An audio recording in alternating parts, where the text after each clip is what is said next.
9절부터 15절까지의 말씀입니다. 마가복음 1장 9절부터 15절까지의 말씀입니다. 신약성경 53페이지에서 54페이지에 있습니다. 신약성경 53에서 54페이지에 있습니다. 뒤쪽에 있는 성경입니다.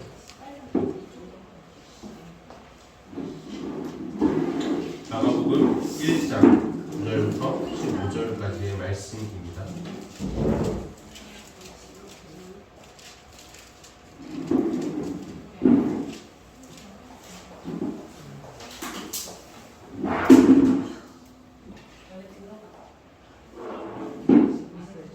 괜찮아요.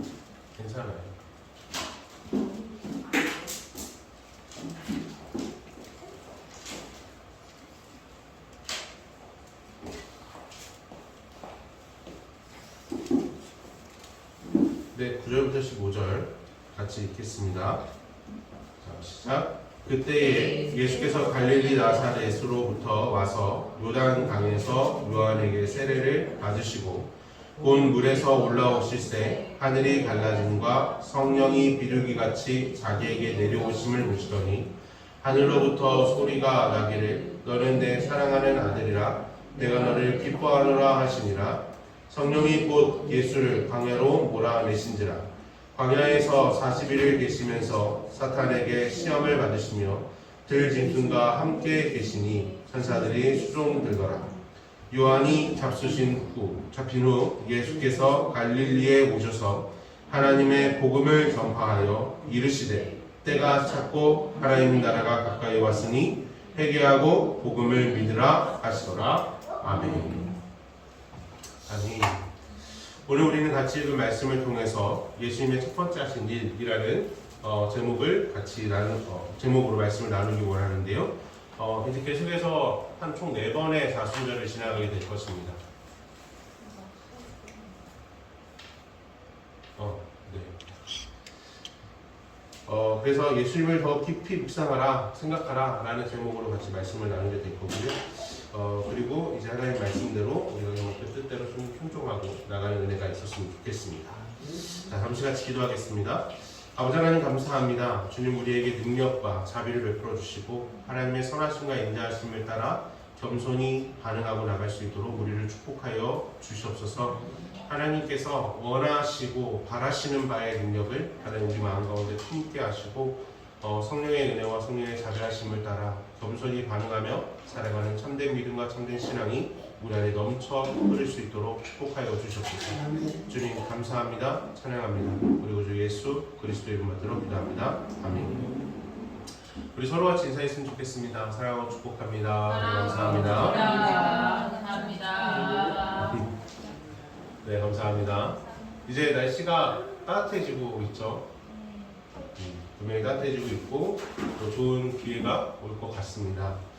네, 우리 안양성민교회는 하나님의 선택을 받은 선민으로서 살아가는 거룩한 백성인 것을 인식하고 하나님의 허락하시는 교회를 더욱 섬기고 살아가는 공동체가 되기를 소망합니다. 더불어 오늘 허락하시는 말씀을 받아 기쁨으로 누리며 그 말씀대로 살아가는 저와 성도님들이 되기를 주의 이름으로 축원합니다. 2024년도의 시작이 얼마 되지 않은 것 같은데 벌써 2월의 후반기에 들어서고 있습니다. 우리의 표어가 60배, 100배의 성장인데 하나님께서 어떤 역사를 이번 년 가운데 부어주실지 저는 기대하고 또 소망을 가지고 있습니다. 요즘에 매일 새벽마다 우리 성도님들을 축복하며 한 명 한 명의 이름을 부르며 기도하는 것이 얼마나 즐거운지 모릅니다. 그리고 그것이 하나님께서 성장하게 하실 기초가 될 것을 온전히 믿고 더 열심히 기도하게 되는 것 같습니다. 정말로 한 명 한 명의 이름을 붙들고 기도한다는 게 이렇게 행복한 일인지 참 배우고 있습니다. 누군가에게는 힘든 일이 아니냐라고 질문할 수도 있겠으나 정말 행복한 일입니다. 한 분 한 분이 정말로 하나님 앞에서 복되어지기를 기도할 수 있는 것, 그것이 너무나도 행복하고 너무나도 귀한 일인 것 같습니다. 그런 열심을 다해 살아가는 중간에 우리가 좀 더 예수님을 깊이 묵상하고 생각해야 하는 사순절 기간이 다시 돌아왔습니다. 재수요일과 사순절은 천주교에서 지키는 의식이기도 합니다. 그러나 기독교에서도 지켜요. 그러나 이제 보수적인 기독교에서는 이걸 지키지 않죠. 그러나 교회는요 매주 부활주의를 지킵니다. 주의를 지키는 이유가 예수님의 부활을 기억하기 위함이거든요. 그렇기 때문에 사순절을 기억하는 것은 성도님들에게 매우 유익한 일일 것입니다. 그렇기에 작년부터 우리는 사순절을 지키면서 예수님을 더욱 깊이 묵상하는 40일을 지키고 있습니다. 우리가 이번에도 이 기간을 통해서 하나님의 은혜를 더 깊이 알아가기를 원합니다. 우리 이번에도 사순절의 끝인 고난주간에는 특세를 진행하고자 원합니다. 일의 병행을 해야 하기 때문에 쉽지 않을 수 있지만 주님의 고난을 기억하며 우리도 더욱 거룩하게, 더욱 진실하게 살아가기를 소망합니다. 이번 사순절의 첫 주일을 맞이하면서 어떤 말씀을 전달해야 할지에 대한 고민이 많았습니다. 그 고민 끝에 마가복음을 나눠보기를 결정하였습니다. 왜냐하면 마가복음은요 4복음서 중에 가장 먼저 쓰여졌고요 가장 간결하고 명확하게 쓰여졌기 때문입니다. 그렇게 성경학자들은 이 마가복음을 기반으로 해서 마태복음과 누가복음이 쓰여졌을 것이라 예상하고 있습니다. 특별히 마가복음을 선정하는 데 있어서 마가복음의 저자인 마가의 연약한 모습을 그대로 기록한 부분이 있기 때문에 마가복음을 알아보는 것은 현대를 살아가는 우리의 삶을 되돌아보기에 매우 좋은 책이다 라는 생각이 들었습니다. 마가복음 14장 51에서 52절의 말씀을 보면 이런 말씀이 있어요. 한 청년이 벗은 몸을 배에 포니물을 두르고 예수를 따라가다가 무리에게 잡히매 배에 포니물을 버리고 벗은 몸으로 도망하니라. 벌거벗은 몸으로 도망하는 이 이야기가 있거든요. 바로 이 청년이 마가 자신을 표현한 것입니다. 이 마가의 모습은 바로 우리의 모습처럼 다가오기 때문입니다. 세상의 공격과 염려 속에서 우리는 항상 무너지고 도망가는 것이 일반적인 우리의 모습이기 때문에 이런 마가의 모습을 통해 우리를 돌아볼 기회를 가질 수 있을 것이라 생각되기 때문입니다. 또 자신의 연약함마저 진실하게 기록한 마가복음이라면 이 안에 기록된 예수님의 행적을 따라가며 예수님을 더 깊이 묵상하는 것은 참 의미가 있겠다라는 생각이 더 다가왔습니다. 그렇기 때문에 오늘 첫 번째 이 마가복음 1장 9에서 15절의 말씀을 통해서 예수님께서 세례 요한의 세례를 받으시는 장면과 그 이후의 모습 안에서 예수님의 진정으로 원하시는 것이 무엇인지를 확인하면서 우리가 예수님을 더욱더 깊이 묵상하는 은혜가 있기를 원합니다.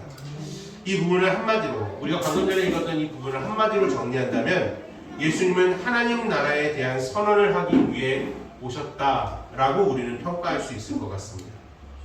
이 부분을 같이 나누면서 예수님께서 우리에게 원하시는 것이 무엇인지를 더욱 확인하고 확실히 우리 안에 세워 나가기를 원합니다. 우리는 첫 번째로 예수님의 세례를 받으심은 예수님이 하나님이시라는 사실을 선언한 사건입니다. 찬송가 438장 오늘 우리가 같이 부른 찬송이죠. 이 찬송가에 보면 이런 표현이 있어요. 주 예수와 동행하면 그 어디나 하늘나라. 이런 고백이 있습니다. 이 고백은요 하나님이 계신 곳, 곧 그곳이 하나님의 나라라는 것을 의미합니다. 그런 의미에서 예수님의 세례 사건은 우리에게 전달하는 메시지는 매우 분명합니다. 하나님이 이 땅에 우리와 함께 하신다라는 뜻이라는 거죠. 예수님을 예비하기 위해 있던 세례 요한은 예수님에 대해 다음과 같이 고백합니다. 마가복음 1장 7절입니다. 우리 같이 한번 읽어볼까요? 7절 같이 읽겠습니다. 시작. 그가 전파하여 이르되 나보다 능력 많으신 이가 내 뒤에 오시나니 나는 굽혀 그의 신발끈을 풀기도 감당하지 못하겠노라. 아멘. 사람이 난 자 중에 가장 큰 자라 말하는 세례 요한도 예수님의 신발끈 하나도 풀 수 없었다면 예수님은 사람으로 오셨으나 사람이 아닌 존재라는 것을 알게 된다는 거죠. 그리고 예수님께서 세례 요한에게 갈릴리에서 세례를 받으실 때 하늘이 갈라지고 성령이 비둘기같이 내려왔다라고 표현합니다. 요 그림처럼 이렇게 표현되는 거예요. 근데 이 부분을 요한복음이나 마태복음은 하늘이 열리고라는 표현을 쓰는데 마가복음은 갈라지고라는 표현을 써요. 그러니까 어떻게 보면 일부러 갈라서라는 표현이거든요. 일부러 갈라서 하늘이 갈라진 그곳에서 성령이 비둘기처럼 내려오셨다라는 표현을 쓰게 되는 겁니다. 자, 그렇기 때문에 이 세례를 받으시는 이 모습을 통해 우리에게 무엇을 표현하냐면 그가 하나님의 아들이다라는 것을 선언하게 된다는 거죠. 특별히 갈라진 그곳에서 음성이 나오는데 그 음성이 뭐라고 표현하냐면 이는 내 사랑하는 아들이다라고 말씀하셨다라는 것이죠. 그러므로 예수 그리스도께서 이 땅에 오심을 통해서 지금 그곳에 예수님이 계시고 예수님께 하나님의 아들이라는 것이 선언되어지는 사건, 그 사건을 통해 하나님이 지금 어디에 계시다라는 것을 말씀하시는 거예요. 이 땅에 지금 너희와 함께 하신다라는 것을 선언하셨다라는 것을 알게 되어진다는 것입니다. 그러므로 인해서 예수님이 이곳에 있다면, 하나님이 그곳에 있다면 그곳은 하나님의 나라가 되는 거죠. 그런데 예수님께서 이 땅에 오셨지만 십자가에 죽으셨고 다시 하늘로 올라가셨습니다. 그럼 하나님께서 올라가셨으니 하나님께서 함께하지 않은 곳이 되어버린 이곳은 하나님 나라입니까? 하나님 나라가 아닙니까? 하나님 나라가 아니게 된 거예요. 그렇죠? 그러나 예수님께서 우리에게 뭐라고 약속하셨냐면 보혜사 성령을 너에게 보내주시겠다라고 약속하셨어요. 그리고 성령께서 우리에게 오셨을 때 우리를 영원히 떠나지 않으시겠다라고 말씀하셨다는 거죠. 그럼 우리 안에 영원히 계신 하나님께서 함께 하신다는 것은 우리가 어느 곳에 있던 어떤 곳에 있던 어느 시간대든 우리 안에 하나님이 계시니 우리가 있는 그곳이 무엇이 되어야 됩니까? 하나님 나라가 되어야 된다는 거예요. 우리가 예수님께서 세례를 받으시는 그 사건이 예수님의 공생의 시작을 알리는 사건이기도 하지만 하나님 나라의 도래의 사건이기도 합니다. 하나님 나라가 이곳에 임했다. 곧 우리의 삶이요, 가끔은 이 하나님 나라에 대한 것을 묵상할 때 정말 이게 하나님 나라인가? 내가 살아가고 있는 지금 현실이 하나님 나라인가? 라는 질문이 참 생길 때가 있습니다. 왜냐하면 하나님 나라라고 믿겨지지 않을 만큼 우리의 삶은요, 치열하고요, 고단합니다. 물질 때문에, 건강 때문에, 인간관계 때문에, 때로는 정신적인 문제 때문에 짓눌려 살아갈 때가 많습니다. 마치 하나님 나라가 아닌 것 같다라는 생각이 든다는 거죠. 왜 이런 생각이 들까요? 왜 하나님 나라가 우리 안에 나타나지 못할까요?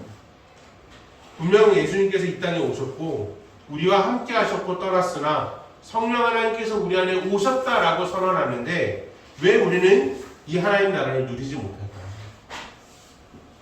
그 이유는요, 하나님과 함께 하고 있음에도 우리가 그 하나님을 인식하지 못하기 때문입니다. 그러므로 이 땅에 오신 예수님을 다시 한번 묵상하면서요, 다시 주님과 동행함으로 하나님 나라를 누리는 은혜가 있기를 주의 이름으로 소망합니다. 두 번째로 예수님의 광야는요, 들 짐승과 함께하는 하나님의 나라였다라는 것입니다. 세례를 받으시고 하나님의 아들이라는 사실이 선포된 예수님을요, 성령님께서는 광야로 내몰아가십니다. 광야로 이끌어 가시는 거예요. 광야로 이끌어 가시고 그곳에서 광야에서 40일을 보내게 되십니다. 근데 이 40일 동안 예수님께서 무엇을 하셨죠? 금식을 하셨죠. 근데 이 광야라는 곳은요, 어떤 곳이냐면 하나님의 구원이 이루어지는 장소이기도 합니다. 광야는 하나님의 구원이 이루어지는 장소이고, 그리고 항상 금식과 하나님의 책임지심이 반복되는 곳이에요. 광야라는 곳은 성경에서 항상 금식과 연결되어져 있었습니다. 또 그 금식과 연결되어지면서도 하나님께서 책임져 주신다라는 사실과 연결되어 있는 곳이 바로 광야입니다. 왜냐하면 모세는 40일간 시내산에서 머물러 있었죠. 그곳에서 이 40일 동안 뭘 하냐면 금식하면서 하는 게 기도합니다. 이스라엘은 광야에서 40년을 돌아다녔으며 노아 때 비가 40일을 주여로 내렸고 엘리야는 40일간 음식 없이 돌아다녔습니다. 이 광야와 40일이라는 숫자는 하나님께서 당신의 백성을 책임지신다라는 의미도 내포하고 있습니다. 왜냐하면 이스라엘 백성들이요 애굽에서 나와 광야에서 40년 동안 먹을 양식이 없었지만 하나님께서 만나와 메추라기를 보내주셨기 때문이죠. 모세는 시내산에서 40일을 금식하였으나 하나님께서 그를 지켜주셨고 그의 얼굴이 더욱더 광채가 났다라고 성경은 기록합니다. 노아 가족들이 비가 오는 40일 동안 그 배가 파괴되지 않도록 지켜주셨고요. 엘리야는 40일 동안 음식이 없어도 까마귀와 가부를 통해서 그를 먹이시고 지켜주셨다는 것을 알게 됩니다. 그렇게 성령께서 예수님을 광야로 내보내시면서 40일을 금식하게 하셨으나 사단의 시험에 넘어가지 않을 수 있었던 것은 하나님께서 함께 하심을 믿었기 때문입니다. 저는 이 표현이요, 왜 성령께서 예수님을 40일 동안 내모셨을까라는 이 부분이 항상 풀리지 않는 의문 중에 하나였습니다. 근데 오늘 말씀을 묵상하고 말씀을 준비하면서 아주 명확하게 해석되는 것은 뭐냐면 성령께서 40일을 광야로 내모시는 이유, 그 이유는 첫 번째는 하나님께서 책임지신다라는 사실을 보이기 위함인 거죠. 예수님은 우리의 첫 열매이십니다. 부활의 첫 열매이시기도 하지만 우리의 모든 것의 첫 열매예요. 우리를 동일하게 예수님께서 광야의 40일을 지키셨다는 것은 지금 우리에게도 하나님께서 우리를 책임져 주신다라는 사실을 분명히 약속하고 있다는 것입니다. 이런 증거가 어디에 나타나 있냐면 오늘 본문 13절에 들 짐승과 함께하며 라는 이야기가 있어요. 13절에 잘 보시면요, 사단의 시험을 이기시고 들 짐승과 함께하다라는 이야기가 표현되어져 있거든요. 이 부분 때문에 이 모든 약속이 확인되어지는 겁니다. 보통 들 짐승은요 하나님과 적대적인 표현으로 사용되어집니다. 그리고 그 들 짐승은 악의 세력으로도 표현되어지고요. 그러므로 인해서 이 광야라는 곳을 더욱더 황량하고 사람이 살 수 없고 두려운 장소로 바꾸는 것이 바로 이 들 짐승입니다. 그런데 예수님께서요 이 들 짐승과 예수님과 함께 했다라고 성경이 분명히 기록하고 있습니다. 이 들 짐승과 함께 했다는 건 예수님께서 들 짐승을 피해가지고 쓰셨을까요? 아니었겠죠. 그 들 짐승과 함께 살았다라는 것을 의미하겠죠. 근데 이 표현이 어디에 등장하냐면 이사야 11장 6에서 10절을 보면 이런 이야기가 있습니다. 그때에 이리가 어린 양과 함께 살며 표범이 어린 염소와 함께 누우며 송아지와 어린 사자와 살찐 짐승이 함께 있어 어린아이에게 끌리며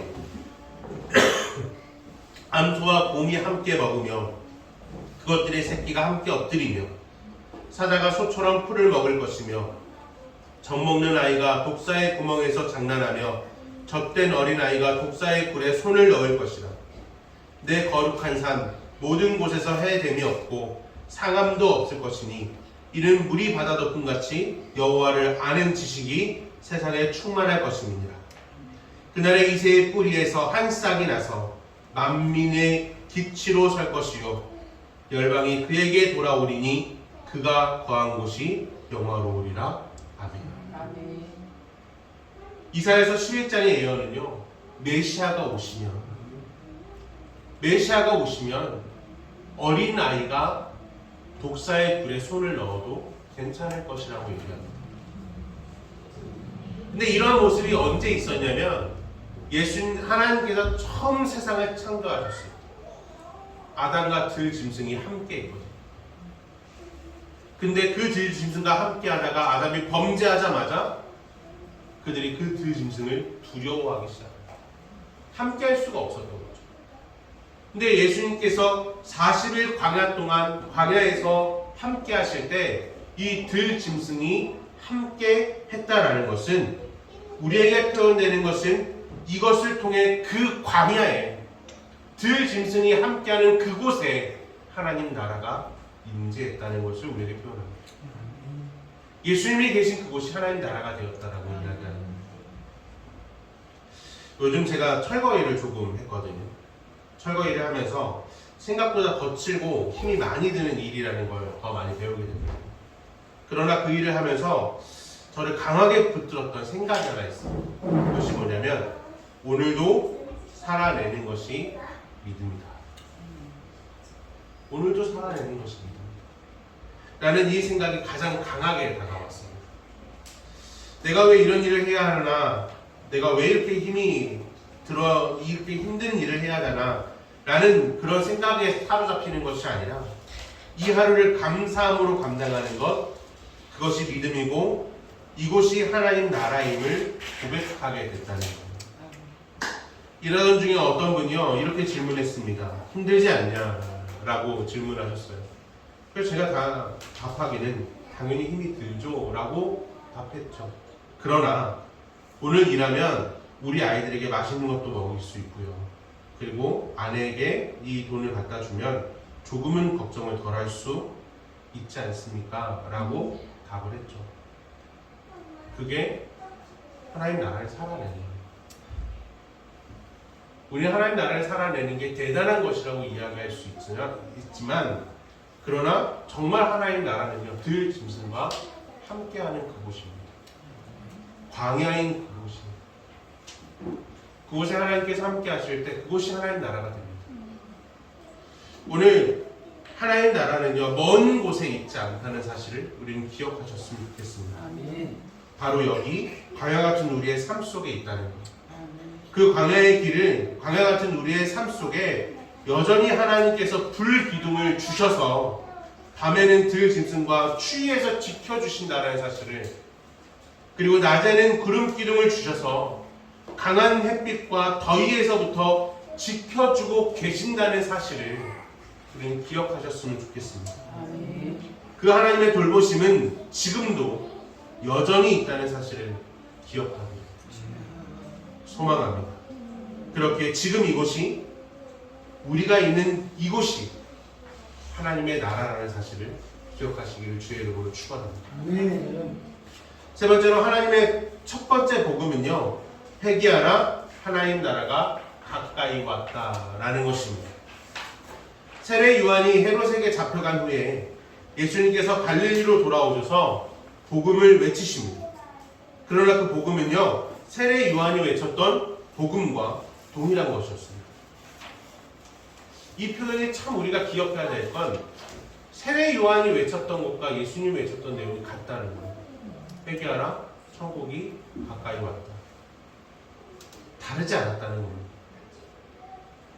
곧 예수님께서 선언하셨던 것, 마가복음에서는 이렇게 표현하거든요. 때가 찼고 하나님 나라가 가까이 왔으니 회개하고 복음을 믿으라 라는 이 내용이에요. 이 내용이 그대로 선언되어졌을 때 사람들이 하나님 나라를 기대하게 됐고 예수님을 믿게 됐다는 거예요. 그 이유는 하나님 나라는요, 예수님을 알고 믿는 것이고 곧 하나님과 함께하는 것이어야 되기 때문입니다. 그러나 동시에 사람들은요, 예수님이 아닌 다른 메시아를 기다렸다는 것을 또 알게 되죠. 왜냐하면 아무리 예수님께서 선언하셔도 믿지 않았거든요. 강한 힘으로 로마를 물리치고 정치적인 힘으로 이방인을 물리치고 다시 강력한 유다를 만들어내는 것, 그것이 이스라엘 백성이 원하는 메시아였을 것입니다. 지금 우리도 기대하는 하나님은요, 이스라엘이 소망하는 메시아와 별반 다르지 않을 것 같다라는 생각이 듭니다. 많은 물질을 얻고 싶고 건강하고 싶고 많은 인기가 있고 싶은 것, 그것이 우리의 욕망이잖아요.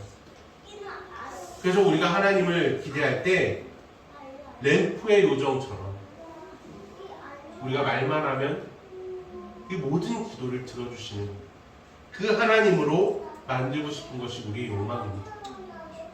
그러나 우리의 믿음은요, 이 믿음과 별반 다르지 않다라는 걸 또 깨닫게 됩니다. 이스라엘 백성들이 기대했던 정치적 메시아를 기다리는 것처럼 지금 우리의 믿음도 내가 잘되고 내가 건강하고 내가 행복하기 위한 기도와 간구로만 이루어진 것은 아닌지 라는 이 고민들을 떨쳐버릴 수가 없었습니다. 그러나 지금 우리가 다시 한번 회복해야 되는 것은요, 정치적 메시아가 아니라 성공을 선물하는 메시아가 아니라 정말 보잘것없지만 율법의 완성이신, 정말로 사랑의 완성이신 예수님을 믿는 것, 그리고 그 예수님과 동행하는 것, 그 예수님으로 인해서 오늘 하루를 살아내는 것, 그것이 우리에게 진정한 믿음이라는 것을 알게 한다는 것입니다. 저는 우리 성도님들에게 질문하고 싶습니다. 정말 하나님 나라를 누리며 살아가고 계십니까?